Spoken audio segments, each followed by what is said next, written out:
नमस्कार दोस्तों, स्वागत है आपके के नर्सिंग क्लासेज में। और हम पढ़ रहे थे पीडियाट्रिक में हमने स्टार्टिंग किया था नॉर्मल असेसमेंट से लेके अब हम डिजीज पोर्शन पे आ गए हैं। डिजीज पोर्शन में हम देखने वाले हैं बारी बारी सिस्टमेटिक डिजीज में सबसे पहले अपन जो पहला अपना डिजीज है वो डिजीज पोर्शन में देखने वाले हैं। अगर एक न्यूबॉर्न डायबिटिक मदर से अगर उसका जन्म होता है तो उसके अंदर क्या क्या असेसमेंट देखने को मिलता है, क्या क्या उसके डायग्नोसिस होंगे, कैसे उसको अपन ट्रीटमेंट करने वाले हैं, वो हम देखने वाले हैं। तो आज की क्लास यहाँ स्टार्ट करते हैं। तो जो न्यूबॉर्न ऑफ डायबिटिक मदर है उसमें हम स्टार्ट करेंगे इनिशियल असेसमेंट। अपन इनिशियल असेसमेंट क्या करने वाले हैं। सबसे पहले फर्स्ट असेसमेंट जो होगा तो वो होगा लार्ज साइज बेबी। जो बेबी का जो साइज रहने वाला है वो बड़ा रहेगा नॉर्मल से, इसको बोलेंगे मैक्रोसोमिया। ठीक है, मैक्रोसोमिया बोलेंगे इस कंडीशन को अगर बेबी का नॉर्मल से ज्यादा अगर साइज है। कारण क्या है? नरिशमेंट इसके अंदर जरूरत से ज्यादा नरिशमेंट हो रहा था, मतलब इसमें बच्चे में ग्लूकोज ज्यादा मात्रा में मिल रहा था, इस वजह से ओवर ग्रोथ देखने को मिली है। सेकंड बात करूं, पफी फेस। बच्चे का जो फेस होगा वो पफी फेस देखने को मिलेगा। तो पफी फेस क्यों देखने को मिलेगा? तो जो ग्लूकोज बच्चे में जो ग्लूकोज की मात्रा रहेगी वो ज़्यादा रहेगी, जिसकी वजह से जो भी बॉडी के अंदर एनर्जी की रिक्वायरमेंट है वो ग्लूकोज पूरा कर देगा और फैट का कोई यूटिलाइजेशन नहीं होगा। फैट का यूटिलाइजेशन नहीं हुआ, इसकी वजह से फैट का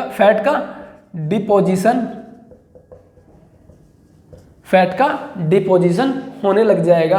अगर फेस के ऊपर फैट का डिपोजिशन हुआ है तो जो फेस होगा वो पफी फेस देखने को मिलेगा। ठीक है, थर्ड असेसमेंट की बात करें तो बच्चे के अंदर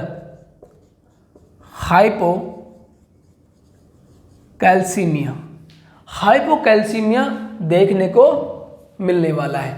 इसका कारण क्या होगा? जो पीटीएच पैराथायरॉयड जो ग्लैंड है वो क्या है? इमैच्योर। ठीक है, पैराथायरॉयड ग्लैंड जो है वो इमैच्योर है। फोर्थ पॉइंट की बात करूं तो बच्चे के अंदर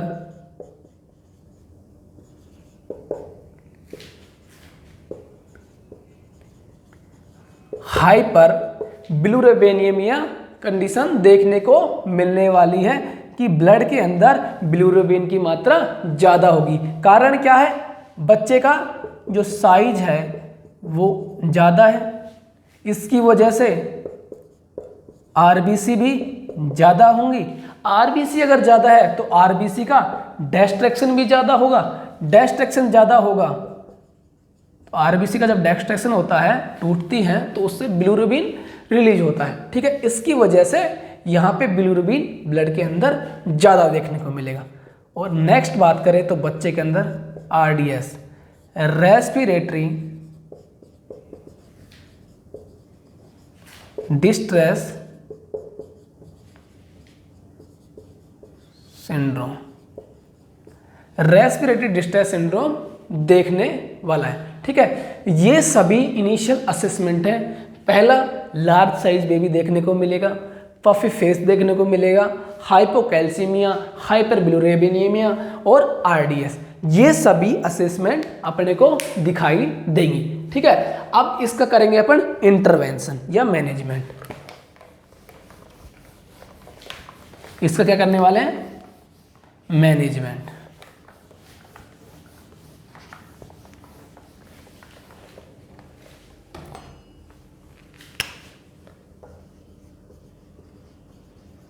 मैनेजमेंट करने वाले हैं। ठीक है, अब मैनेजमेंट की बात करें तो अपन सबसे पहले बच्चे का कैसे पता करेंगे कि ये इसके अंदर हाइपोग्लाइसीमिया है। तो अपन ब्लड शुगर या ब्लड ग्लूकोज लेवल को चेक करने वाले हैं। ब्लड शुगर या ब्लड ग्लूकोज लेवल को अपन ने चेक किया, ठीक है। उसके अपन ने उसमें क्या फाइंडिंग मिलेगी, हाइपोग्लाइसीमिया कंडीशन देखने को मिलेगी। तो हाइपोग्लाइसीमिया की कंडीशन देखने को मिली अपने को, मानो। तो हाइपोग्लाइसीमिया कंडीशन को अपने को क्या करना है, ट्रीट करना है, अपन को ट्रीट करना है हाइपोग्लाइसीमिया कंडीशन। तो ये दो प्रकार से अपन ट्रीट कर सकते हैं। फर्स्ट कंडीशन अगर बच्चा कॉन्शियस है तो फर्स्ट अपने कंडीशन पता चली कि बच्चा कॉन्शियस है, और सेकंड कंडीशन अपने को पता चली बच्चा अनकॉन्शियस, ठीक है, बच्चा अनकॉन्शियस है। तो कॉन्शियस बच्चा है तो उसके अंदर अपन क्या करेंगे, मदर को एडवाइज करेंगे ब्रेस्ट फीडिंग के लिए। अगर दूसरी कंडीशन, मदर अगर किसी कंडीशन में अगर ब्रेस्ट फीडिंग नहीं करवा सकती तो उसके लिए फॉर्मूला फीडिंग, ब्रेस्ट फीडिंग कर सकता है या फिर फॉर्मूला फीडिंग। सेकंड बात करें, अगर बच्चा अनकॉन्शियस है उस कंडीशन में क्या होगा, अनकॉन्शियस है तो आईवी डेक्सट्रोज स्टार्ट करने वाले हैं, आईवी डेक्सट्रोज स्टार्ट करने वाले हैं अनकॉन्शियस कंडीशन में। अब आईवी डेक्सट्रोज किसी भी कंडीशन में हो सकता है, D5 हो सकता है, D10 हो सकता है, D20 हो सकता है, D25 हो सकता है। जो भी अपने को एडवाइस मिली है या फिर जो भी ब्लड शुगर लेवल है उसके अकॉर्डिंग हम ये डेक्सट्रोज स्टार्ट करने वाले हैं। अब अपने को पता होना चाहिए कि नॉर्मल ब्लड शुगर लेवल कितना होता है एक न्यूबॉर्न में, और अपन हाइपोग्लाइसीमिया किस कंडीशन में मानने वाले हैं, ठीक है। तो नेक्स्ट जो अपन देखने वाले हैं वो देखने वाले हैं, पहले अपने को पता होना चाहिए कि नॉर्मल शुगर लेवल कितना होता है। नॉर्मल ब्लड ग्लूकोज लेवल अगर बात करूं न्यूबॉर्न में, तो नॉर्मल ब्लड ग्लूकोज लेवल कितना रहेगा। अगर मैं बात करूं, अगर बच्चे की एज है वो है डे फर्स्ट, अगर बच्चा 24 घंटे की उम्र पे है उसका क्या होगा, और आफ्टर फर्स्ट डे, एक दिन या उससे कम पे नॉर्मल ब्लड शुगर लेवल क्या होगा और एक दिन के बाद क्या होने वाला है। तो जो फर्स्ट डे रहेगा वो रहेगा 40 to 60 mg/dl, ठीक है। और सेकंड अपन बात करें फर्स्ट डे के बाद में, तो वो रहने वाला है 50 से 90 mg/dl। तो ये अपने को नॉर्मल रेंज पता चल गई है, ठीक है। तो भाई हम किस कंडीशन पे हाइपोग्लाइसीमिया मानने वाले हैं,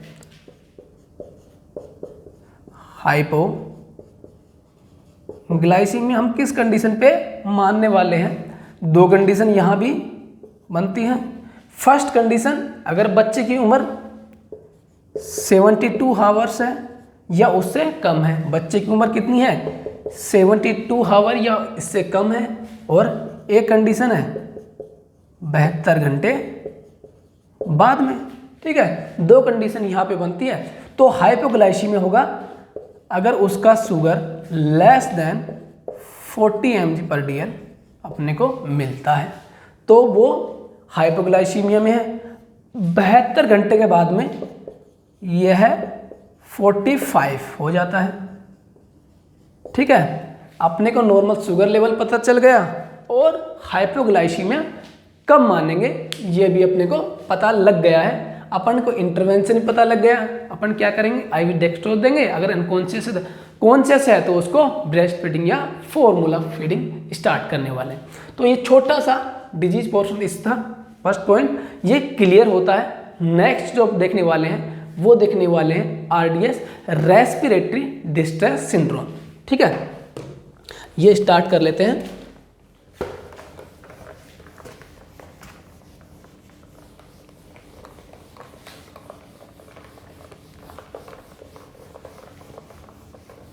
नेक्स्ट देख लेते हैं।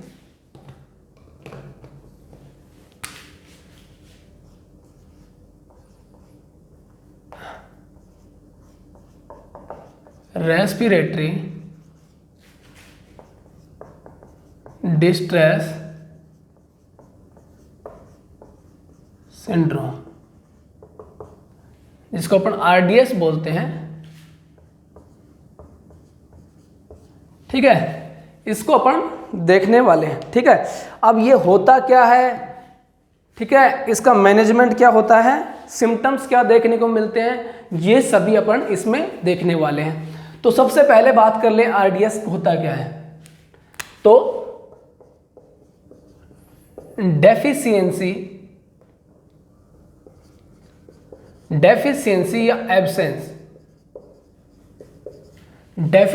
या एब्सेंस ऑफ सरफेक्टेंट क्या कहलाने वाला है, आरडीएस। अगर सरफेक्टेंट की कमी या उसकी अनुपस्थिति हो जाए वो कंडीशन कहलाने वाली है रेस्पिरेटरी डिस्ट्रेस सिंड्रोम। अब ये भाई सरफेक्टेंट क्या होता है,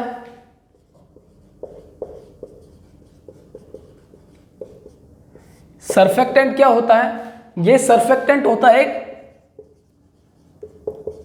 केमिकल सब्सटेंस, ये होता है केमिकल सब्सटेंस जो किससे मिलकर बना होता है, फॉस्फोलिपिड से, जो फॉस्फोलिपिड से मिलकर बना हुआ होता है।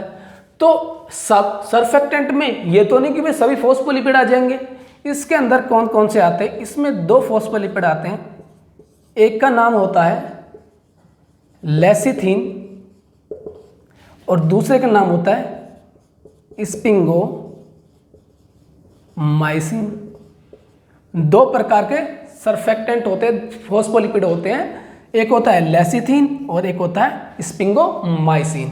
अपन बाद में इनको एल और एस शॉर्ट फॉर्म में इनको लिखने वाले हैं, तो आप सभी इनको याद कर लें, एल एस मतलब लेसिथिन और स्पिंगोमाइसिन। ठीक है, नेक्स्ट बात करूं कि ये किन से बनते हैं, ये जो फॉस्फोलिपिड हैं या सरफेक्टेंट है ये किन से मिलके बने होते हैं। तो जो surfactant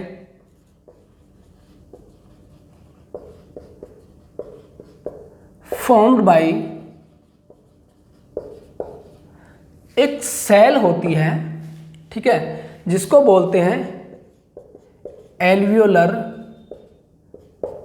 type 2 cell, alveolar type 2 cell, और इसी का दूसरा नाम है न्यूमोसाइट टाइप 2 सेल।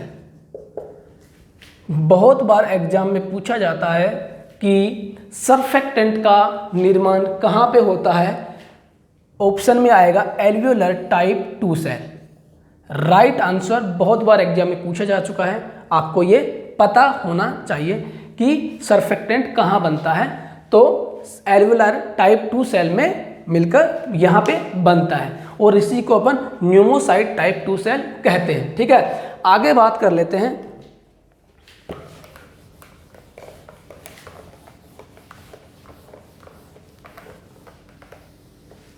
आगे बात कर लेते हैं, जो स्टेरॉइड होते हैं, स्टेरॉइड जो होते हैं वो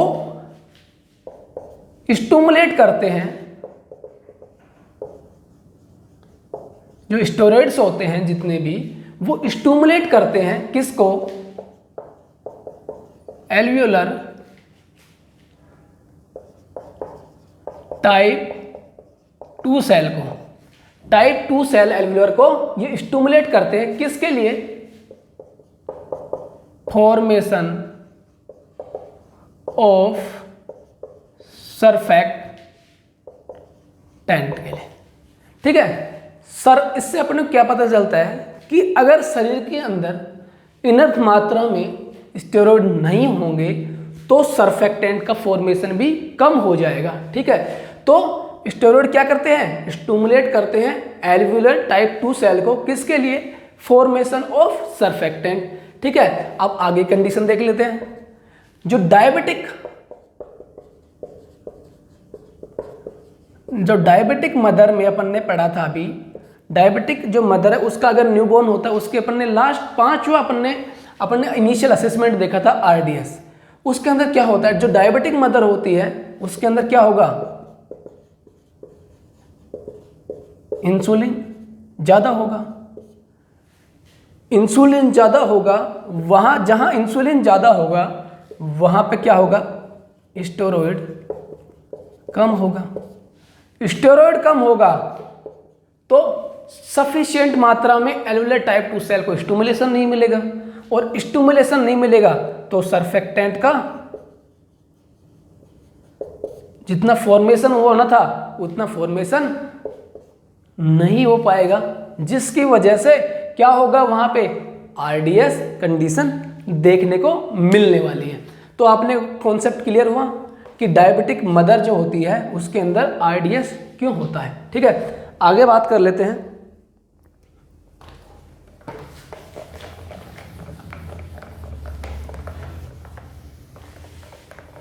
आगे बात करते हैं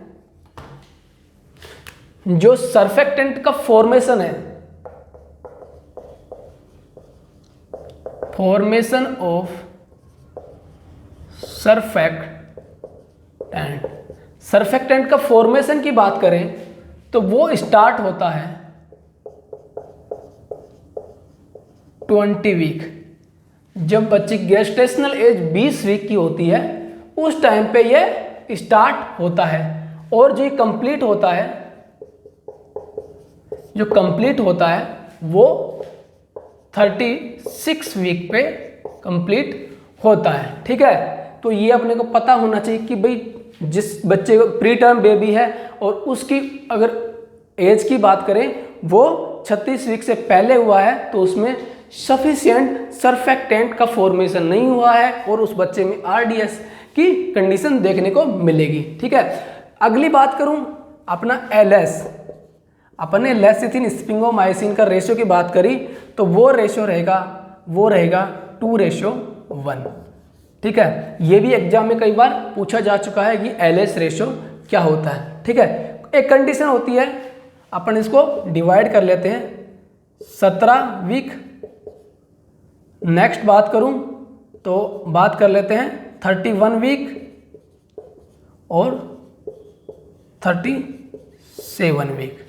ठीक है, इनके अंदर जो एलएस रेशियो है वो चेंज होगा। 17 वीक पे जो रेशियो होगा वो 2:1, लेकिन 31 वीक पे अगर रेशियो की बात करें तो 1:1 हो जाएगा, और 37 वीक पे वापस 2:1 वापस पुनः लौट जाएगा। ठीक है, तो अपने एलएस रेशियो देख लिया है। ठीक है, अगर मैं नेक्स्ट बात करूं आरडीएस हो रहा है, ठीक है, तो उसके अंदर रेस्पिरेटरी डिस्ट्रेस भी होगा। ठीक है, रेस्पिरेटरी डिस्ट्रेस भी कंडीशन देखने को मिलने वाली है। तो इससे अपन इनिशियल असेसमेंट देखेंगे तो अपने को क्या क्या देखने को मिलेगा, जो रेस्पिरेटरी डिस्ट्रेस में होता है वो सभी कंडीशन देखने को मिलेंगी। तो अपन बात कर लेते हैं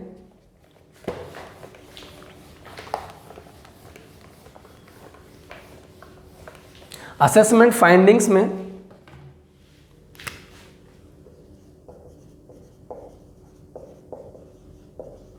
असेसमेंट फाइंडिंग्स की बात कर लेते हैं तो इसके अंदर जो सिम्टम्स रहेंगे,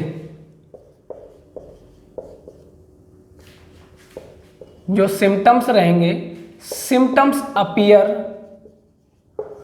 आफ्टर 4 to 6 आवर, 4 से 6 घंटे के बाद में सिम्टम्स दिखाई देने वाले हैं। ठीक है, और सिम्टम्स क्या दिखाई देंगे, सिम्टम दिखाई देने वाले हैं रेस्पिरेटरी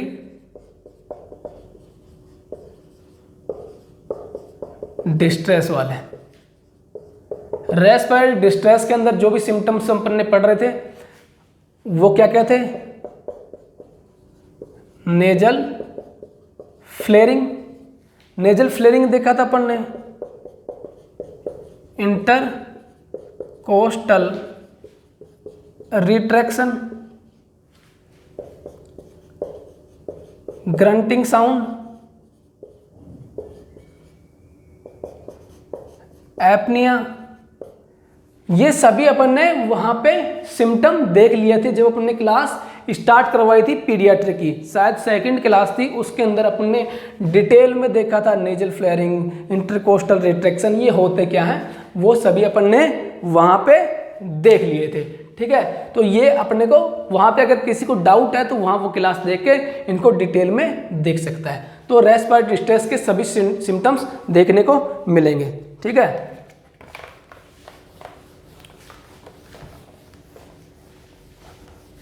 नेक्स्ट बात कर लेते हैं लेट सिम्टम की।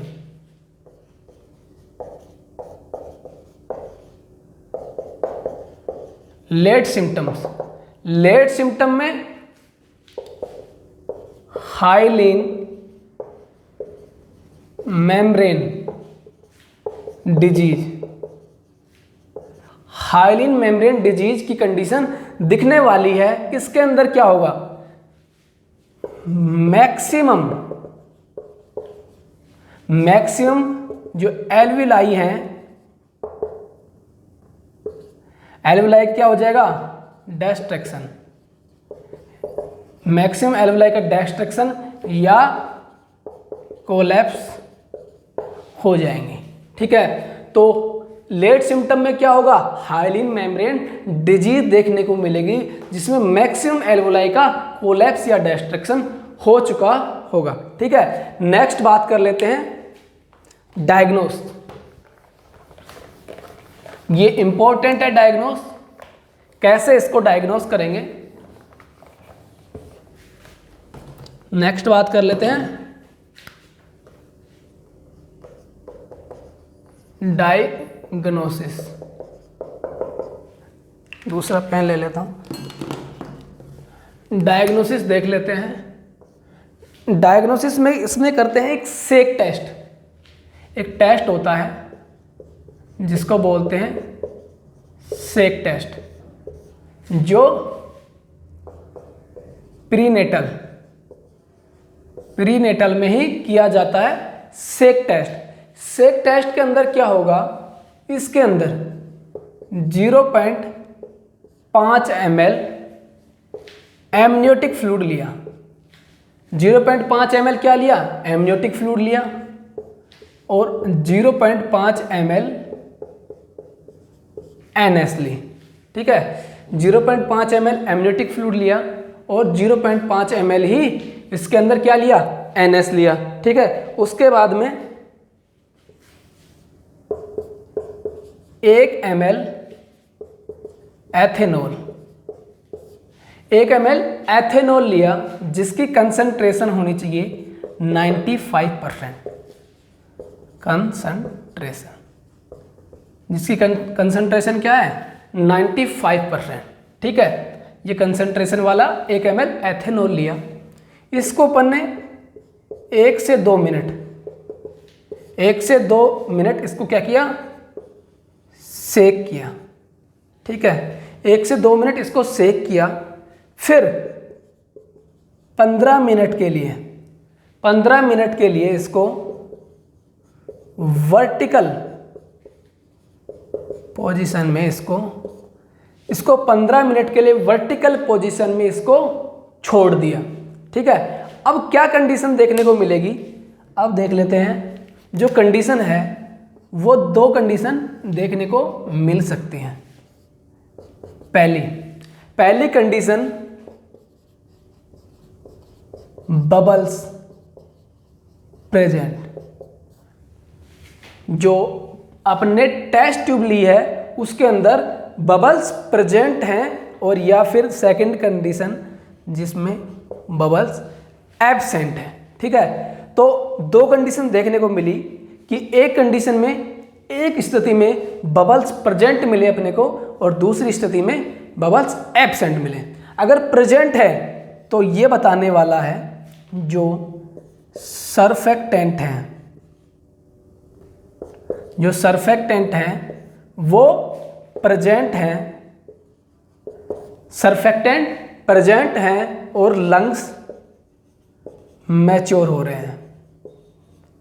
सर्फेक्टेंट प्रेजेंट हैं और लंग्स मैच्योर हो रहे हैं। अगर ये कंडीशन जस्ट अपोजिट है, बबल्स एब्सेंट है, तो रिजल्ट भी अपने को अपोजिट मिलेंगे। उसमें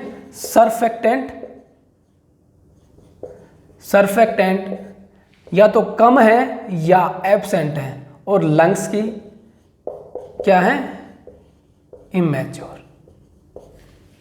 ठीक है, प्रीनेटल कंडीशन में अपने सेक टेस्ट किया। उस टेस्ट में क्या किया, 0.5 ml एमनियोटिक फ्लूइड लिया और 0.5 ml NS ली। ठीक है, उसके अंदर 1 ml एथेनॉल मिलाया जिसकी कंसंट्रेशन है 95% और हम उसे 1 से 2 मिनट सेक किया। उसके बाद में हम उसे स्टैंड रख दिया उसको 15 मिनट के लिए वर्टिकल पोजीशन में। तो उसके बाद में हम देखते हैं उसमें दो कंडीशन देखने को मिल सकती हैं, बबल्स प्रेजेंट हो सकते हैं और बबल्स एब्सेंट भी हो सकते हैं। अगर बबल्स प्रेजेंट हैं तो उसमें क्या कंडीशन अपने को क्या फाइंडिंग मिली, तो सर्फेक्टेंट प्रेजेंट हैं और लंग्स मैच्योर हो रहे हैं। एब्सेंट है उस कंडीशन में या तो सर्फेक्टेंट डिक्रीज मतलब कम है या एब्सेंट है, उस कंडीशन में लंग्स इमैच्योर को बता रहा है। ठीक है, अब बात करते हैं, ये तो प्रीनेटल कंडीशन में था। अब बात कर लेते हैं पोस्टनेटल कंडीशन में। अब बात कर लेते हैं पोस्टनेटल की क्या कंडीशन है, उसके अंदर क्या करेंगे, तो उसके अंदर भी सेक टेस्ट कर सकते हैं। उसके अंदर भी सेक टेस्ट कैसे कर सकते हैं भाई, अपन ने वहां तो एमनियोटिक फ्लूइड लिया था, अब पोस्टनेटल में एमनियोटिक फ्लूइड कहां से लाएंगे, तो इसके अंदर एमनियोटिक फ्लूइड की जगह गैस्ट्रिक एस्पिरेशन करेंगे एमनियोटिक फ्लूइड की जगह और वही 0.5 ml ये लेंगे, फिर 0.5 ml NS, सेम प्रोसीजर अपन करने वाले हैं। तो वहां अपन ने कर लिया सेक टेस्ट। इसके बाद में इसके अंदर अपन देख सकते हैं एबीजी जो होगी वो बताएगी मेटाबॉलिक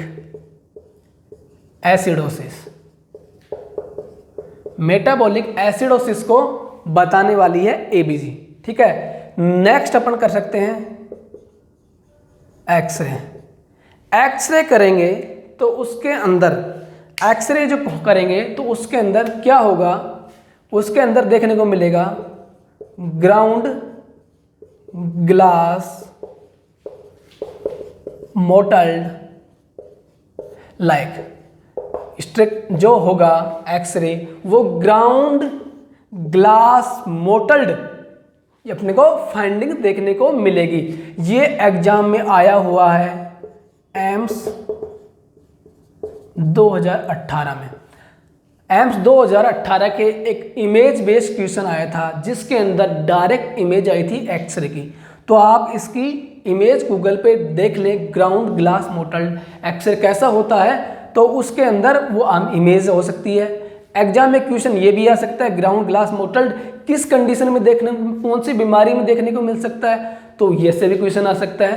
तो ये किसको बता रहा है, ये बता रहा है अपने को रेस्पिरेटरी डिस्ट्रेस सिंड्रोम को। ठीक है, तो ये कुछ डायग्नोस थे कि जिसके थ्रू हम अपन देख सकते हैं कि ये कंडीशन रेस्पिरेटरी डिस्ट्रेस को बता रही है कि नहीं बता रही। ठीक है, नेक्स्ट बात कर लेते हैं। अब अपने को पता चल चुका है, ठीक है, अब अपन करने वाले हैं मैनेजमेंट।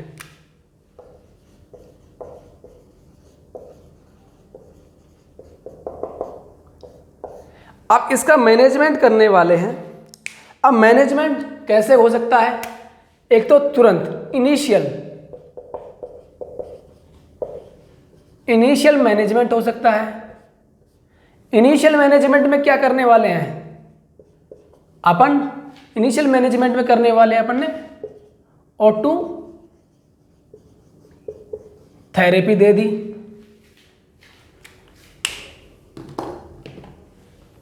O2 थेरेपी दे दी अपन ने, ठीक है। सेकंड अपन कर सकते हैं बच्चे को CPAP वेंटिलेटर सपोर्ट, अपन बच्चे को दे सकते हैं CPAP वेंटिलेटर सपोर्ट। अब इसके अंदर क्या होगा, ये क्या है, एक कंटिन्यूस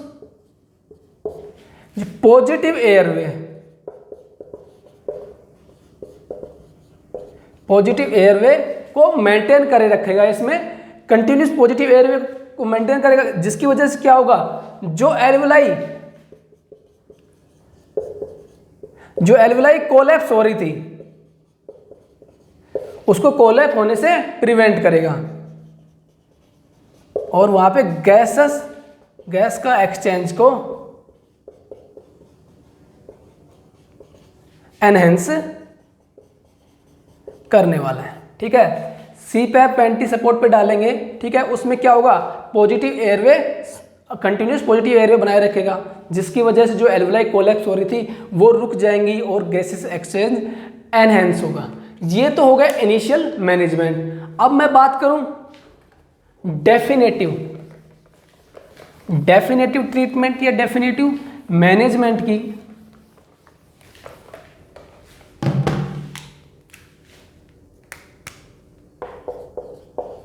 डेफिनेटिव ट्रीटमेंट की, अब डेफिनेटिव ट्रीटमेंट में क्या होगा कि अपन सर्फेक्टेंट, जो सर्फेक्टेंट है वो बच्चे में पहुंचाए जाए लंग्स के अंदर सर्फेक्टेंट पहुंच जाएंगे तो सरफेस टेंशन जो होगा वो मेंटेन रहेगा, और सरफेस टेंशन जो होगा रेड्यूज होगा, जिसकी वजह से एल्वेलाई जो कोलैप्स हो रही थी वो होना बंद हो जाएंगी। तो भाई सर्फेक्टेंट कैसे इंसर्ट करवाए जाए लंग्स के अंदर, तो इसके अंदर डायरेक्ट एंडोट्रैकियल ट्यूब से डायरेक्ट सर्फेक्टेंट इंसर्ट करवाया जाता है, मतलब उसके अंदर डायरेक्ट सर्फेक्टेंट पहुंचा दिया जाएगा, जिसकी वजह से वो जो एल्वेलाई कोलैप्स हो रही थी वो रुक जाएंगी एंडोट्रैकियल ट्यूब से, ET ट्यूब। एग्जाम में क्वेश्चन भी पूछा जाता है कि किसके थ्रू जाता है, वो है एंडोट्रैकियल ट्यूब के थ्रू, ठीक है। अगर बात करें रूट की, तो वो आएगा ट्रैकियल के थ्रू अपन ने ये सर्फेक्टेंट इंसर्ट करवा दिया है, ठीक है। जो रूट रहेगा वो इंट्राट्रैकियल हो गया है, ठीक है। अब बात कर लेते हैं लास्ट, प्रिवेंशन। इससे प्रिवेंट कैसे किया जा सकता है, प्रिवेंशन फ्रॉम RDS, कि अपन क्या कुछ कर सकते हैं जिसकी वजह से जो RDS की कंडीशन है वो हो ही ना, ठीक है। इसकी 2 ड्रग ऑफ चॉइस है, ठीक है। एक है बेटा मैथासोन, ठीक है, और सेकंड ड्रग ऑफ चॉइस है वो है डेक्सामेथासोन। बीटा मैथासोन और डेक्सामेथासोन ये दोनों ही क्या है, स्टेरॉइड है। अपन ने पढ़ा था स्टेरॉइड क्या करेगा, एल्वेओलार टाइप 2 सेल को वहां स्टिमुलेट करेगा, जिसकी वजह से सर्फेक्टेंट का निर्माण ज्यादा होगा। तो बीटा मैथासोन और डेक्सामेथासोन ये ही दोनों ही फर्स्ट और सेकंड ड्रग ऑफ चॉइस हैं, ठीक है। अगर मैं बात करता हूं इन दोनों का रूट की, तो रूट दोनों का IM रहने वाला है, ठीक है। अगर मैं बात करूं डोज की, तो इन दोनों की डोज सेम रहने वाली है, वो रहेगी 12 mg पर डे, और कितने दिन के लिए रहेगी, 2 दिन के लिए, फॉर 2 डेज। तो आज का ये 2 टॉपिक अपन ने पढ़ लिए हैं, ठीक है। डायबिटिक मदर के बच्चे जो हैं उनके अंदर क्या क्या कंडीशन हो सकती है, और सेकंड अपन ने देख लिया रेस्पिरेटरी डिस्ट्रेस सिंड्रोम। अपन ने मैनेजमेंट देखा, अपन ने इंटरवेंशन देखे, ठीक है, और अपन ने जो असेसमेंट है वो सभी अपन ने देख लिए हैं। तो आज की क्लास यहीं पे, अगर आपको क्लास पसंद आई हो तो क्लास को शेयर कर दें और वीडियो को लाइक कर दें। धन्यवाद।